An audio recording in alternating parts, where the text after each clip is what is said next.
जय श्रीमन नारायण। लड्डू गोपाल की छठी कैसे मनाएं? क्या है सही पूजा विधि? जानिए इस पर्व की पौराणिक कथा।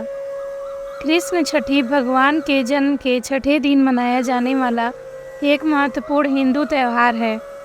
ऐसी मान्यता है कि इसके बिना कृष्ण जन्माष्टमी का त्यौहार पूरा नहीं माना जाता। इस दिन सभी लोग भगवान कृष्ण की छठी बड़ी धूमधाम से लोग अपने घरों में मनाते हैं। छठे दिन बाद छठी। हिंदू मान्यताओं के मुताबिक ऐसा कहा जाता है कि जब किसी बच्चे का घर में जन्म होता है तो उसके 6 दिन बाद छठी का कार्यक्रम होता है। इस दिन बच्चों को स्नान करवाकर वस्त्र पहनाए जाते हैं। साथ ही पूजा पाठ के दौरान छठी मैया की विधि विधान से पूजा की जाती है। कढ़ी चावल का भोग। ऐसा कहते हैं कि इस दिन छठी मैया से बच्चे को अच्छा जीवन का आशीर्वाद प्राप्त होता है। इसी प्रकार कान्हा जी की भी छठी मनाई जाती है।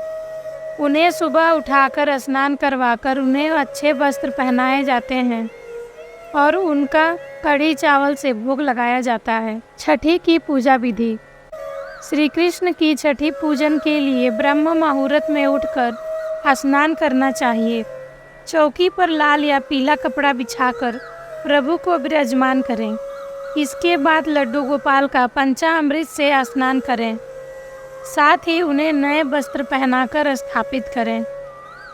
यह स्नान दूध, दही, शहद, घी और गंगा जल जैसी पवित्र वस्तुओं से किया जाता है। भक्त अक्सर भगवान कृष्ण को चमकदार और सुंदर पोशाक पहनाते हैं। लड्डू गोपाल को रोली या पीले चंदन का तिलक करें। साथ ही फूल माला अर्पित करें और दीपक जलाकर आरती करें। इस दिन लड्डू गोपाल को विशेष प्रसाद चढ़ाया जाता है, जिसमें कढ़ी चावल, लड्डू, मक्खन और मिश्री विशेष रूप से शामिल होते हैं, जो भगवान कृष्ण के पसंदीदा माने जाते हैं। भोग को शुद्धता और प्रेम के साथ बहुत सावधानी से तैयार किया जाता है। प्रसाद चढ़ाने के बाद प्रसाद परिवार के सदस्यों और भक्तों के बीच बांटा जाता है। कीर्तन और भजन। भक्ति गीत गाना, जिन्हें कीर्तन और भजन के रूप में जाना जाता है, यह भी कृष्ण छठी उत्सव का एक अभिन्न अंग है।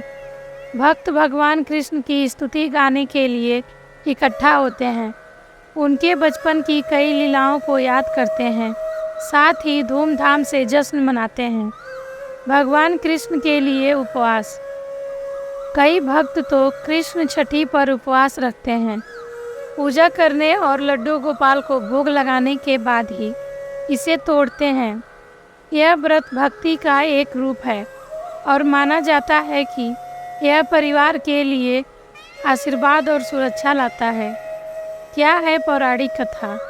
पौराणिक कथा के अनुसार भगवान कृष्ण का जन्म मथुरा की जेल में होने के बाद उनके पिता वासुदेव उन्हें सबसे छिपाकर यमुना नदी के पार गोकुल में ले गए, जहां उन्हें सुरक्षित रूप से नंद और यशोदा की देखभाल में रखा गया। नवजात कृष्ण को दुष्ट राजा कंस से बचाने के लिए, जिसने उन्हें मारने की कसम खाई थी, बच्चों की दिव्य रक्षक देवी षष्ठी का आशीर्वाद पाने के लिए षष्ठी का पूजा किया जाता है। शिशु को मिलता है आशीर्वाद। बता दें कि ऐसा भी माना जाता है कि देवी षष्ठी नवजात शिशु को स्वास्थ्य, लंबी उम्र और बुरी शक्तियों से सुरक्षा का आशीर्वाद देती हैं। कृष्ण छठी की आज भी यही परंपरा जारी है। इसीलिए हम सबको अपने घर में छठी का त्यौहार मनाना चाहिए।